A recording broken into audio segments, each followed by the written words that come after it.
Just hi. Hey, what's up, YouTube? How you doing? It's Joe D.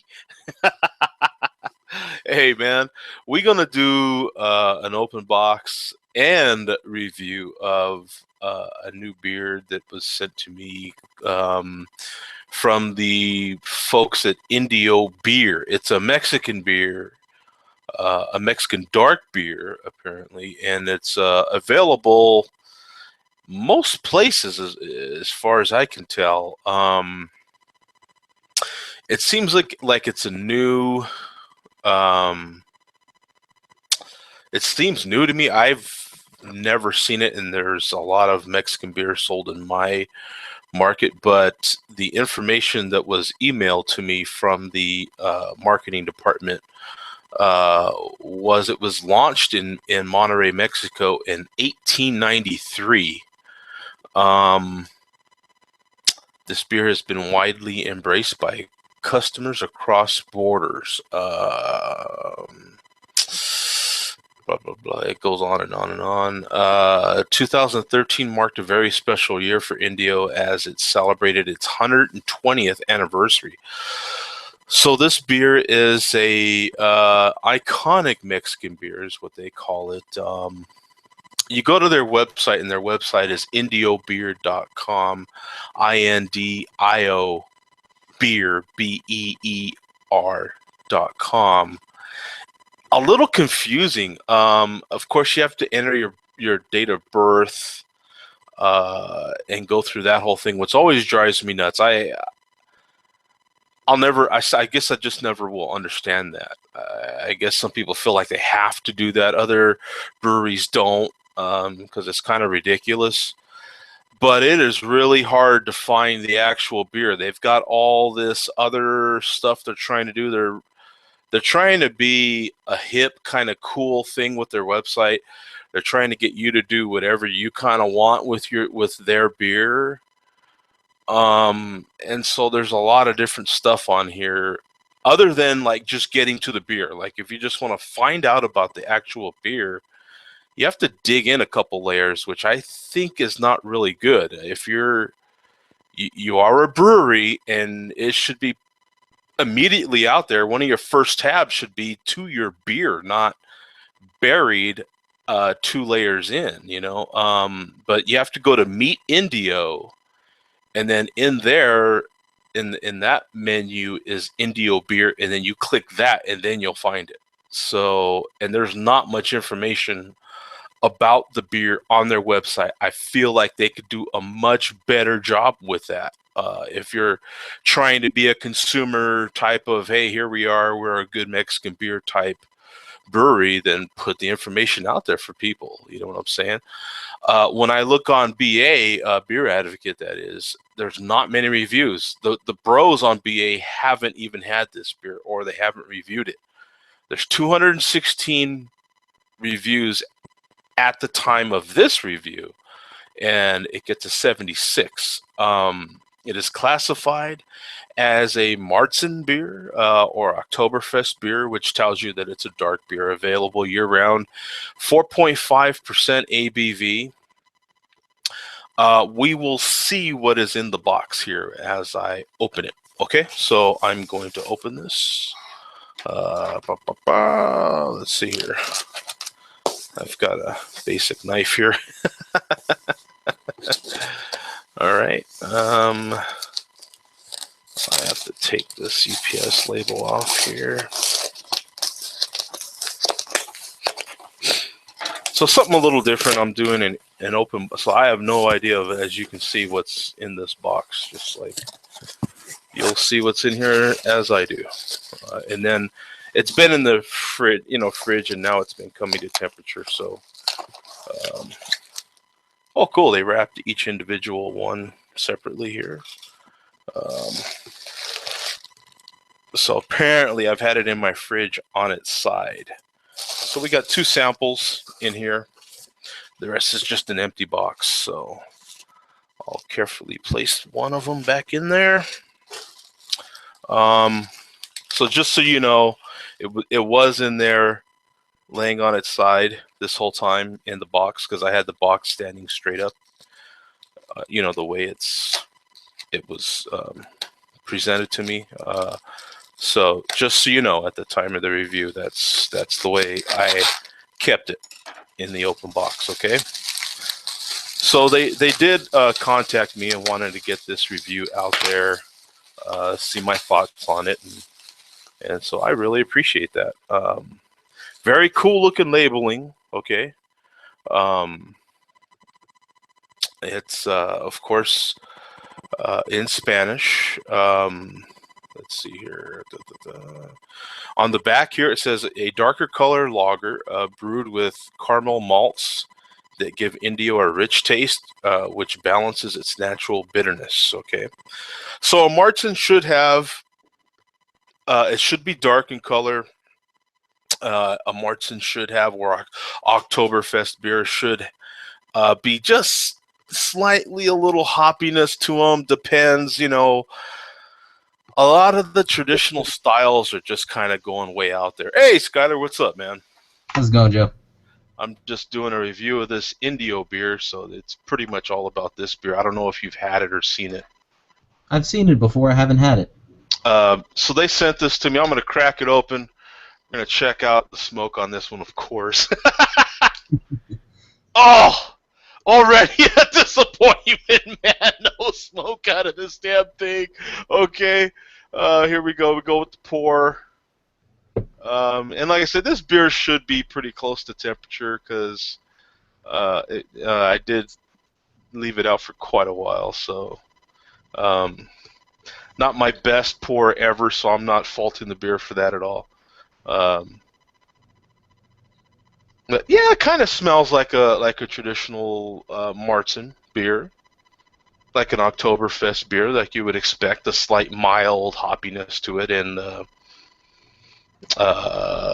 little bit of a kind of a breadiness to it. You know what I'm saying? I'm looking forward to this. This should be one of the better Mexican beers I've had.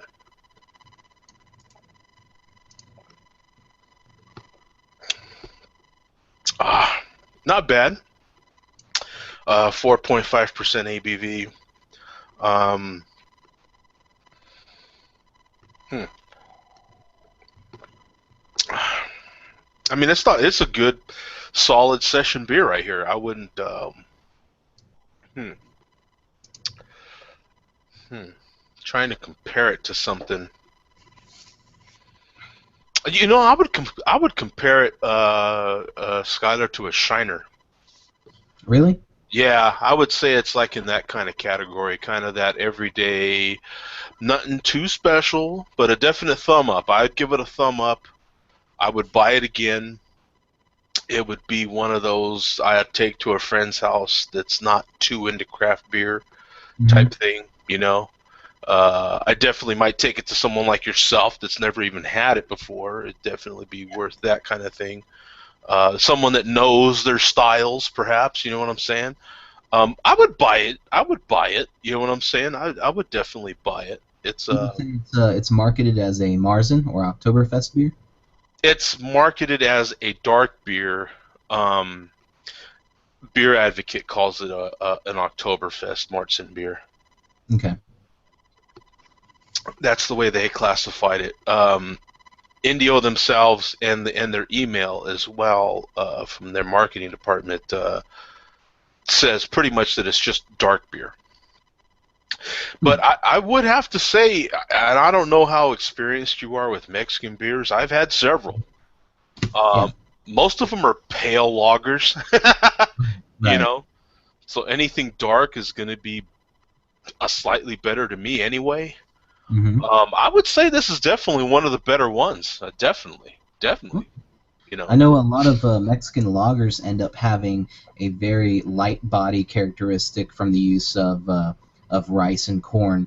How would you compare the body Mm, uh, to other Mexican beers you've had? hmm. Yeah. Now, as far as the body, yeah, the body is kind of not real heavy. You know. Okay. Uh, it's thin, like others. You know what I'm saying? Mhm. Mm, But and like I said, kind of like a lot like Shiner. I don't really think Shiner's like a big. Shiner's a real sessiony beer. Not just a step above maybe a Miller or a Budweiser or someone like that. Anyway, so Drinking with a little bit more of a little bit more flavor, a little bit more to it. yeah, I really would. I would really compare this to Shiner. I really would. Not bad. I'll have to check it out next time I see it. Yeah, it's really not bad. Honestly, I'm not saying that because they sent it. I'm like I told the person that sent it to me. I'm like, I'll review it honestly, man. I'll tell you if it sucks or not. I like it. Like I said, if I see it, I'll buy it. I'd buy it if I was just. Sometimes you're in the mood for it. It's just a little bit above a lawnmower beer, I would say. Mm-hmm. You know, just ever so slightly. Like if you wanted a lawnmower beer that had a little more flavor and is not necessarily going to knock you out, 4.5%, this might be it. You know what I'm saying? Mm-hmm. Not bad, really. Yeah, it's not a big, heavy body. It's definitely on the thinner side. So it's I would definitely have to compare it to something like that. More, a step above a light lager. A traditional something with a little. Okay, not as overbearing as a complete dark lager. Mm-hmm. Some of your black lagers, but you know how the black lagers can still be thin. It's still a lager. Right. Um, but they have that real smokiness to it and stuff. This is definitely a more milder, subtler, kind of like if you were talking whiskey and Mm-hmm. you're like, okay, get a nice good single malt, and you get that really that good smoke barrel harshness to some of them. You're not going to get hit with that if you have a Canadian whiskey.